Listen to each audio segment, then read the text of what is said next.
let's take a minute and talk about CV grease. CV grease is the lifeblood of your CVs. I can tell you from a lot of personal experience prepping literally hundreds of cars that CV grease makes a big difference. The wrong grease will make a huge difference. The right grease will make even a bigger difference in your wallet. So we're talking about CVs before, and I didn't mention price because I don't know how old this video is going to be. But as of 2026, say mid-2026, a typical 934 race prep CV is well over $400. And a race prep 930 CV will be usually half of that. But you remember, you're buying 4 of those. So by the time you buy them and buy the boots, you're probably looking just on 930s, $1,000 in CVs. And what I hear all the time is I hear people say, well, okay, that's great. I'm going to go on Amazon and I'm going to buy that 99-cent a tube grease, or I'm going to go to the parts store and I'm going to get some red and tacky, which is about a $5 tube of grease. And I warn people all the time that while you can do that, grease is the lifeblood of your CVs. Now, I'm not a grease expert. I do work with a couple, but I can tell you what I know about these, and I can tell you, I'm just pulled a selection out that we have. And, you know, we've spent a lot of years between myself and the other people who are at Race Ready.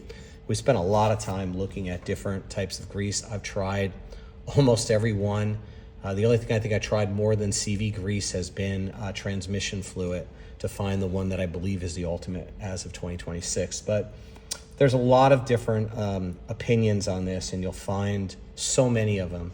And there's a lot of factors that matter on grease. The size of the CV, for instance, on a small CV like this, you know, versus a 930 or versus a 934. The application, how you drive, where you drive, the load, the amount of horsepower you have, everything is a factor. The one thing that usually is true is that you can never buy too good of a grease. In other words, if you put the best grease, even in the lowest load, it's gonna last longer, and the components and the parts will last longer than the cheapest grease. And I don't have a lot of the parts here, but I'm gonna show you generally grease starvation or lack of lubrication, if this thing will focus. This is usually the result. A transfer of metal in a pitting. It usually will happen on the star. This star's junk, you just throw it away.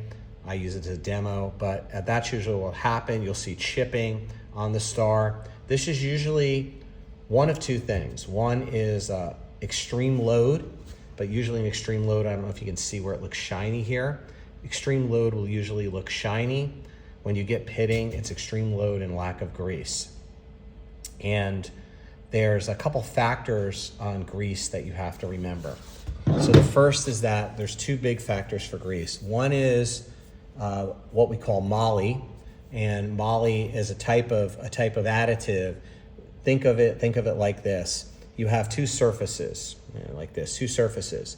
Moly coats both surfaces, so in theory, when your surfaces are touching each other, so when the balls are rotating around, this is all moving, these surfaces will be coated with moly. It's moly against moly. So moly is really important. Generally, most good greases will have between 3 and 5% moly content, but moly only works if it's able to stay on the components and it's able cool enough so it doesn't run off. There's other ingredients in there, but the other major ingredient is what we call a tactifier. A tactifier is what stops the grease when it gets warm from running. And I'll give you a good example of this. A lot of people love this particular grease. It's called SWEPCO 101. People love this grease. It's NLGI number 2. Generally means that it's a good grease. Let's put it that way. It has a certain amount of stiction to it. It has a certain amount of tactification, and it has moly. This particular grease is a high moly grease. You'll hear people who have had race cars for a long time, older, low horsepower, especially VW guys, say they swear by this, the best stuff out there, and it's a really good grease. I'm not going to knock it. It's inexpensive. It's great. It works well. But when you get into higher performance applications, higher horsepower applications, and people who don't often check their CVs, pull the boots back, clean the grease out, put some new grease in, it's probably not going to do it for you. Same is true with the CV500 grease. This is a Neo synthetic grease. It's really good. It's got a lot of moly in it. It's a really good CV grease. It's made in the US like Swepco. This in Swepco, I don't know which one I like better. I can tell you that there are some people swear by this grease. I think it's equivalent, might be a little better in some ways, but then it depends on the application.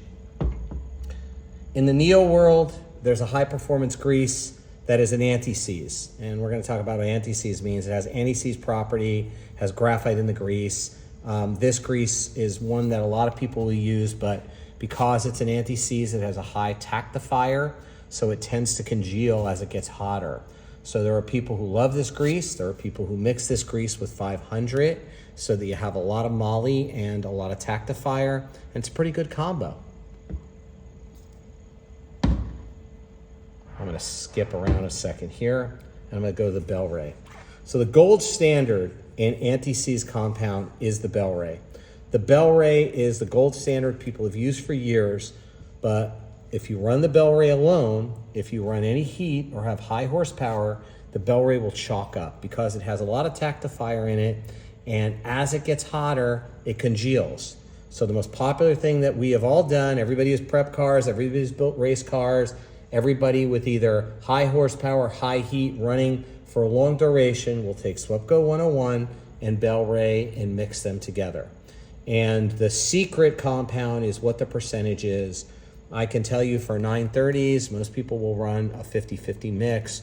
For 934s, they'll run a little more Bel-Ray because they tend to get hotter. But you really have to play with it and look at your car, peel back the CVs after the first trip, take a look and see how it's running and adjust your compound there.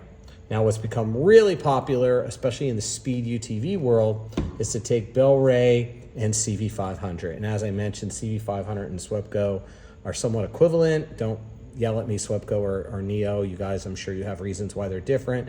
But in practical applications, that's what we find. And people tend to like that. But running straight Bel-Ray, not always good. Bel-Ray is also one of the most expensive greases out there, with one exception. And that is the Neo HPCC1, which has similar properties that we find, and I don't know the formula of it, but similar properties of the Bel-Ray and a CV500 mix. It's the most expensive grease we have. In certain applications, it's incredible. In other applications, people don't love it. So again, it's a matter of what would you use. I'm going to take you back a little to the red line grease because it's the only grease we have that is actually red in color, and they call this a red moly. This is a high moly grease. I believe it has 5% moly. It's a high pressure grease. Some people love it in Type 2s and in 930s. It doesn't have a lot of tactifier. It's inexpensive. It's a good grease because it's made by Redline. Not the best choice out there, I think, but lower cost than even the Swepco. If you're going to buy like a Red and Tacky or some parts store grease, buy the CV2 instead. You'll be much happier. One nice thing about the CV2 is it's also good wheel bearing grease. So we've used this on wheel bearings quite a bit. Last entry in this class is Podium. So Podium is a relatively new grease, new formula. This stuff, made in USA, this stuff has been in the making for about 5 years. It's Podium proven. It's pretty damn cool. This grease, I would say, and again, my opinion, it has all the components that Bel-Ray and Swepco have, plus it's graphite infused. So it tends to stay together. It tends to really tack up nice as it gets warmer, and it's smooth. And with the graphite and the moly, you're pretty sure that you're not metal on metal. So in our runs, other than the highest horsepower cars, and maybe something that was going to run a Baja 1000 with say a class 1 car, something like that, I think the Podium's a great choice. Price performance wise, it's less expensive than some of the other choices out there, and it's just easy. I should mention that there are 2 types of containers for, there's actually 3 containers for CV grease. One is a jar for people who like to hand pack CVs, like you would hand pack a bearing. I don't recommend doing that anymore. We're going to talk about how I recommend setting up CVs. This one goes in a grease gun. You use a grease nozzle, and it's really simple. Most of us have electric grease gun because we don't like to get dirty. We use a grease nozzle and put it in. The Bel-Ray and some of the Neos have a caulking tube style. So you can see this looks like your standard caulking tube. You put this in a caulking gun and you shoot it in. So if you're just using this, or you're just using the Neo, and I believe the amount of popularity the Neo has been the caulking tube and the extended nozzle that'll let you get in the CV, I think it's really good. So here's my recommendation, and just take it as for what it is. If you want the best grease all around, from Type 2 to 930s to 934s, and you're not running a big, super high horsepower, say LS, 1,000 plus to the wheel, either supercharged turbo, you're running, 35 5s and you're in the sand, or you're running, say, a Class 1 car, or even a Class 10 car, and you're running the Baja 1000, running really hard, and you're going to take podium on it, you run the podium grease. I mean, you could get away with it on those Class 10 cars, you could get away with it on those Class 1 cars, and you could get away with it on those big sand cars, but you're just going to have to probably put a little more grease in every other trip, and you're probably going to want to service it a little more. But this stuff is pretty incredible. Price performance, it's the best, and it's super easy to use. It's black, kind of that color. By the way, all these greases are by weight, not by volume. So even if there's a little less in there, it's by the weight, it's heavy grease. This is about the best grease out there for the money. If you're on a budget, SWEPCO 101, best in its class. If you love Neo products, you go with the 500. If you really are just going to go to the parts store, you're going to order something on Amazon, go with the red line. You're still going to get a better grease. If you want the best grease there is possible, and you've got that Class 1 car, you've got that 1,400 horsepower sand car, you're going to take the Bel-Ray and you're going to take the SWEPCO and you're going to mix them. And you're going to put them in the CV. And there's a couple ways of doing that. I usually use a grease nozzle and a caulking gun, and that's going to be the best grease you're probably going to find. My opinion, again, it's a toss-up between that and this, especially if your CVs run hot. Some people exchange the Neo for the Bel-Ray, and they'll run the 500 in the Neo. Probably, I don't know if it's equally as good. It's pretty good. And some people will take the HPCC as it is, but a lot of people will take that with the 500 just to get it a little softer.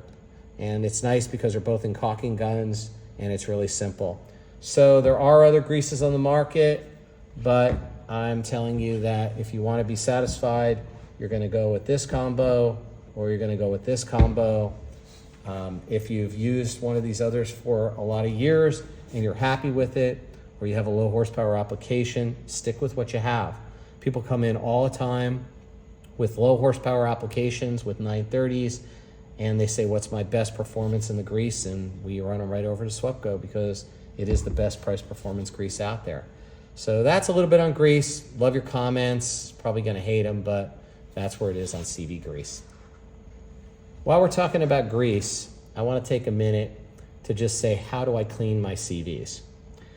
So if you're going to buy new CVs, that's great, and we'd love to help you with that. But if you have a high horsepower application and you run the right grease, you can probably go several years without replacing your CVs. If you run the wrong grease, you're going to be buying them really pretty often. Even if you're running good grease, you're doing everything right, one thing you're going to really want to do is service your CVs. So that means at least every season, you're going to yourself or someone else pull them apart. As you pull them apart, you're going to inspect all the boots, make sure there's no rips in the boots. You're going to take the CVs apart. You're probably going to change the bolts because it's a good thing to do. And you're going to remove the CVs, take them apart, and a lot of people use different solvents to clean them. I can tell you the most effective cleaner that is safe is probably diesel fuel. Of course, you do it in a ventilated area, you leave it open, and you soak them, and you wear a couple pairs of gloves, and you're able to clean them up perfectly and dry them. One thing that I don't recommend is using gasoline. While it cleans better, it's dangerous, so please don't do that. Some people use mineral spirits, which if you're in California like we are, they're not the same mineral spirits that we find in other states. They're low VOC, they're not quite as effective. Whatever you use, make sure you dispose of it properly when you're done, and that's really important as well. Make sure you clean everything up. So once you get done with the CVs, some people will take them and they'll take brake cleaner and they'll spray them with brake cleaner. I would never recommend that. Brake cleaner does displace grease, and sometimes it can actually get into the CV and it can stop the grease from sticking to the CV. You'll clean your CVs, they have been in good shape. You'll clean them and you'll run them down brake cleaner. You'll put them together and your CVs will be gone in a month, and you'll be like, what the heck happened? What did I do? Was it bad grease? What was it? No, it was because the brake cleaner, the chlorinated brake cleaner, got into the metal pores. You didn't get it completely out because you can't. When the CV got hot, it came out, it pushed the grease away, and you had metal on metal contact. One thing I do recommend as well is that you keep all your CV parts together and you reassemble them with the same components that you took them apart with. You can buy replacement components, you can buy races, you can buy stars, you can buy cages, and you can buy CV balls. I generally, as I'm servicing them, I inspect everything perfectly, make sure there are no pits. If there's a pit, you throw the component away because it can't be repaired. If it's a shiny area, you can usually polish them. We do sell polishing stones to take the chips out and to polish them, but if the chip is below the hardened surface of the CV, you throw the component away. One of the other things to remember is the cages sometimes can get messed up, and you can take a stone, or you can take, usually a stone is the best, but you can take a little sandpaper and clean that edge up on there. Same thing is true with the races. You want to clean them up. If for any reason there's a chip in it, you want to get rid of that component or get rid of that CV. I will tell you that some people find chips or metal, things where the metal is coming off like that, or where it's actually moved off, and they only replace one of the components. And eventually what happens is the race will be bad, and what's happened to that metal, it's gone through the CV. I also tell you that when you service a CV, take a flat surface and roll the balls on them. If the balls roll straight, they're going to be round. If they tend to wobble around, they're probably oblong. I've seen the balls look like eggs coming out of CVs. The other thing is the color. If you see a blue color anywhere that wasn't there before, the CV got too hot. And if it got too hot, you're using the wrong grease likely, or you don't have enough grease, or you don't have enough ventilation, and you probably want to get rid of that CV and those components. So that's the basics. There's more to it, but those are the basics. We'll talk about how to actually grease the CV. I don't grease them and put them on anymore. I grease them on the car, and I have a method that works really well, and I'll explain that one to you.